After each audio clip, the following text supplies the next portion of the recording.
Ona bolasini qanchalar yaxshi ko'rishni men sizga hayotimdagi bitta voqea bilan aytib beraman. Eski hovlimizda onam bonka yopardi. Va o'sha bonka yopish jarayonida pichoq bilan qo'llarini kesib oldilar. Hamma yoq qon boshladi, juda ham qattiq kesib oldilar.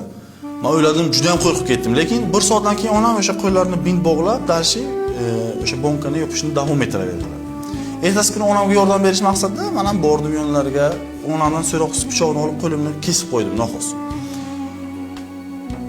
Yig'lashni boshladim.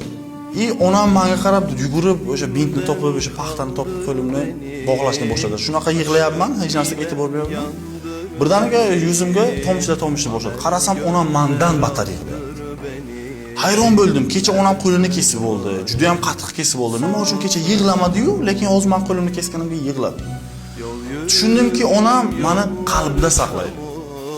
U tanasini kesgani uchun yig'lamagan. U ona jonini og'riyotgani uchun yig'lagan. Qaysiki ona yuragidan yig'layotganini ko'rsangiz, tushuning, u o'zi uchun emas, farzandi uchun yig'layapti. Farzandi uchun.